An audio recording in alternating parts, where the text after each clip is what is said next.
নমস্কার বন্ধুরা, মালতীর হ্যাংলা ছেলে তোমাদের সবাইকে স্বাগতম।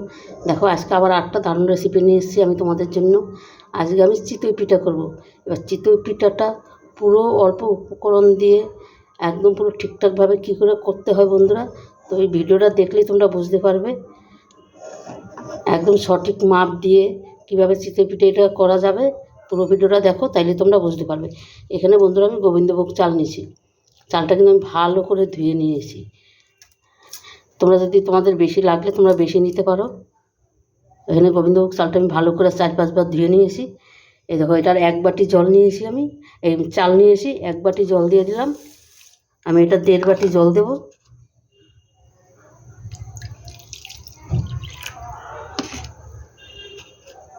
এই 1.5 বাটি জল দিয়ে দিলাম। এবার গ্যাসটা আমি জ্বালিয়ে নিচ্ছি, কিন্তু গ্যাসটা জ্বালাবো আমি, লাইটারটা কোথায় রাখলাম।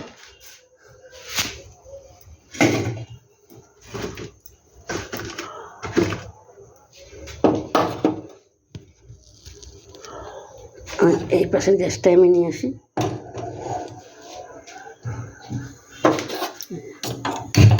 গ্যাসটা আমি জ্বালিয়ে দিলাম। হালকা একটু গরম করব এই জলটা, সামান্য একটু গরম।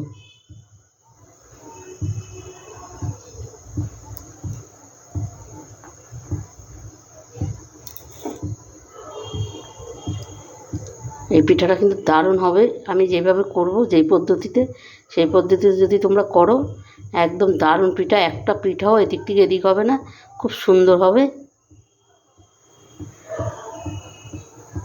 এই দেখতে পাচ্ছ, একটু বুলবুলি দিচ্ছে, এই যে সামান্য একটু দিচ্ছে। এবার চালটা আমার জলটা কিন্তু একটু গরম হয়ে গেছে, ওই যে বুলবুলি দিচ্ছে। এবার আমি গ্যাসটা বন্ধ করে দেব।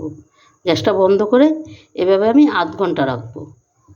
পাক্কা 0.5 ঘন্টার বেশি রাখতে হবে না, 0.5 ঘন্টা রাখলেই হয়ে যাবে। আমি বন্ধ করে দিলাম। বন্ধুরা দেখো, 0.5 ঘন্টা বাদে আমি ফিরে আসলাম, আর চালগুলো দেখো বেশ সুন্দর ভিজে গেছে, কত সুন্দর হয়েছে দেখো। এবার আমি একটা মিক্সিং জার নিয়ে নিয়েছি, এইটাতে আমি চালটা পেস্ট করে নিয়ে আসবো। এবার আমার একবার হবে না, আমার 2 বার দিতে হবে, তাই আমি হাত দিয়ে দিচ্ছি অল্প অল্প করে। একটু জল দিয়ে দিচ্ছি।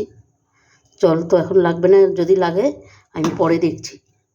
তার মধ্যে বন্ধুরা এই দেখো, 3 চামচের মতন আমি এখানে সুজি ব্যবহার করলাম। এখানে হাফ দিচ্ছি, ওইটার মধ্যে আবার হাফ দিয়ে দেবো। এবার আমি একটু এটা পেস্ট করে নিয়ে আসি। বন্ধুরা দেখো, চিতই পিঠার ব্যাটারটা কিন্তু আমার পুরো রেডি হয়ে গেছে। এই দেখো কত সুন্দর হয়েছে। এর থেকে কিন্তু আমি গাঢ়ও চাই না আর পাতলাও চাই না। এখানে বন্ধুরা আমি দিয়ে দিচ্ছি স্বাদ মতন লবণ, একটু নেড়ে দিচ্ছি লবণটা দিয়ে।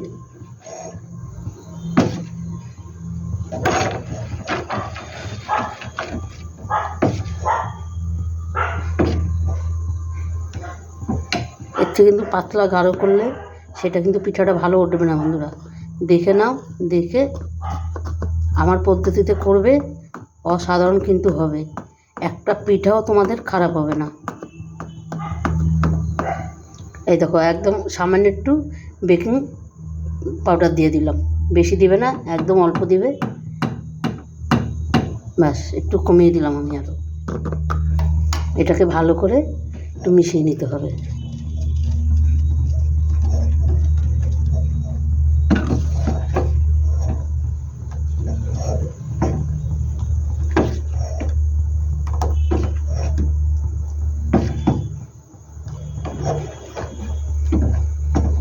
এখানে দেখো আমি কড়াই বসায় দিছি। আমি একটা বাটিতে তেলে আর জলে একসাথে করে নিছি। এবার এটাকে একটু আমি তেলটা দিয়ে জলটা দিয়ে আমি একটু করে দিলাম। কড়াইটা আমি কিন্তু গ্যাসটা কমিয়ে দিছি। এবার আমি একটু মুছে নিচ্ছি। মুছে আমি আর একবার দিয়ে দেব।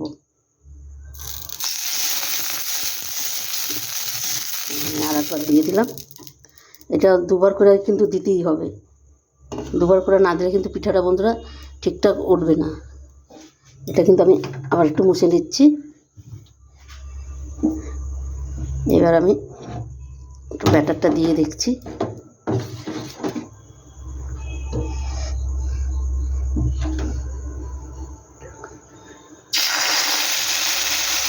তোমরা যদি মনে করো একটু বড় করবে একটু বেশিও দিতে পারবে।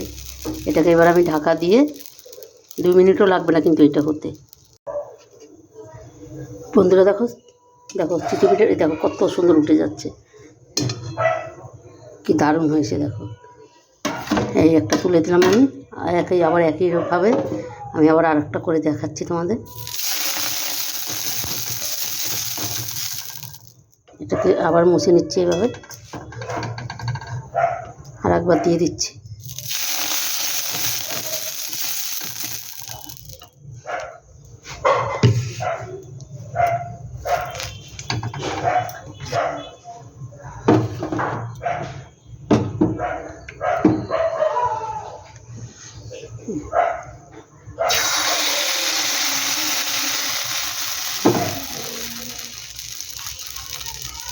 আমি ঢাকা দিয়ে দিলাম।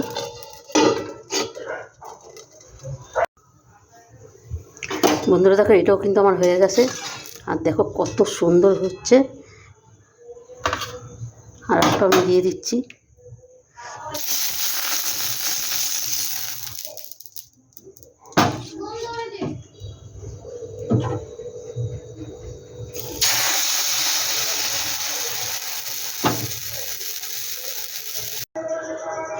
বন্ধুরা দেখো প্রতি কটা চিতই পিঠা কিন্তু আমার কমপ্লিট হয়ে গেছে, আর দেখতেও কত সুন্দর হয়েছে, কি দারুণ দেখতে হয়েছে। বন্ধুরা এই রেসিপিটা তোমাদের কেমন লাগলো তোমরা লাইক কমেন্ট শেয়ার করবে, বেশি বেশি করে শেয়ার করবে। আর আমার ইউটিউব নতুন বন্ধুরা হলে প্লিজ অবশ্যই আমার ভিডিও সাবস্ক্রাইবার করবে আমার চ্যানেলটা। আর আমার পুরানো বন্ধুরা বেশি বেশি করে শেয়ার করবে। তবে বন্ধুরা আজকে আসছি, আবার কালকে নতুন কোনো ভিডিও নিয়ে দেখা হবে। টাটা বাই বাই, তোমরা ভালো থেকো সুস্থ থেকো।